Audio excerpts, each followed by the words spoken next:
It's game day here in Tallahassee, 3:30 kickoff between the Noles and Syracuse Orange alongside Lane Hurt. I'm Scott Kotick.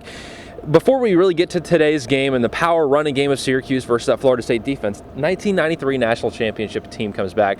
Legends like Charlie Ward, Derek Brooks will be in attendance today. I can remember being a kid and seeing that go on here at Doak was really something special. Really the guys that set the standard for Florida State. I think that's a lot of fun because it's been 20 years. I mean, who can believe it's been 20 years since Florida State's first national championship? A lot of the, especially the students, they really weren't around for that, but they grew up liking Florida State because of what that team and the teams before that really set with the foundation. So you get a chance to see that Charlie Ward and Derek Brooks and just really give a hand to that. I mean, the players talked about it all week. I mean, they didn't know these guys growing up. They were 1 or 2 years old when Florida State won that title, but they're really appreciative and they understand that this team really helps set that standard for what they're trying to achieve now. We will honor that team in pregame, so Seminole fans, make sure you're in your seats early. Let's get to today's ball game. First, that Seminole offense. Obviously, the big thing we talked about all week, and Jimbo Fisher has said it all season, avoiding the clutter, avoiding everything going on. Can you focus on the specific game? The Seminole offense has been great at doing that all year. Absolutely. I mean, 2 of the last 3 games, this Florida State offense has jumped out to huge leads, in part because of the defense, especially last week against Wake Forest. But what they've done is they've capitalized on those turnovers, and they've come out and they've put their foot on the team's throats early in these games. This is another chance to prove that. Do they put aside all distractions from the week, put aside everything that could be on their minds? So far, so good this season. Let's see if they can do it once again against Syracuse. On the other side of the ball, Seminole defense forced 7. That's not a miss-saying there. 7 turnovers last week against Wake Forest.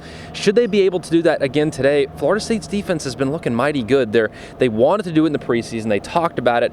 Being ball-hawking team, getting things going. The reason the Seminoles have had success, that defense has forced turnovers. Absolutely. I think teams have moved the ball a little bit on Florida State, especially when games have been close and they're still allowed to be two-dimensional. But the thing that Florida State's defense has done so great is get those turnovers. And they have 18 interceptions alone on the season. That's tied for first in the NCAA this season. And when you can get the ball back that quickly and get those sudden change, and the way that the offense has capitalized on those, it makes it awfully tough for the other team to not only win, but just even be in the game.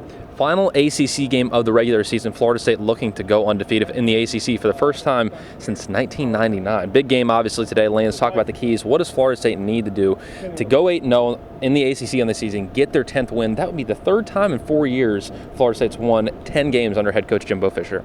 For me, Scott, I look at the ability of the defense to stop the power running game of Syracuse. I think if you've looked at Florida State all season, you'd say maybe the one place where you could possibly have an advantage is if you can use a power running game. That's what Syracuse does best. So it's going to be interesting to see if Florida State's defense can rise to that challenge and be just as physical up front as Syracuse is. And if they can slow that down, I think it's nearly impossible for Syracuse to even have a shot in this game. I think the one thing for me, the good thing, Florida State gets Brian Stork back this week. They get Terrence Brooks back. Kelvin Benjamin is fully healthy and playing again. Florida State needs to get that run game going early because that just sets up everything. If Florida State can pound the ball up the middle, Freeman, Wilder, Williams, that sets up everything for Jameis Winston in that offense. Absolutely. I know Winston's done some amazing things with his arm this year, but it has made so much easier when you can run the ball first and foremost. And I could see Florida State wanting to start that this week, really get that running game going with Freeman, Wilder, and even Williams. And if you do that, that opens up play action. We've said it all year. That makes it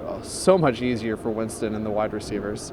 3:30 kickoff inside here at Doak. It's hard to believe this is just the second to last home game of the season, so only 2 more opportunities to see the Seminoles play this year at Doak. It's been a special season so far. We can't wait for today's game against Syracuse. So for Lane Hurt, I'm Scott Kotick saying go Noles, and we'll see you after the game.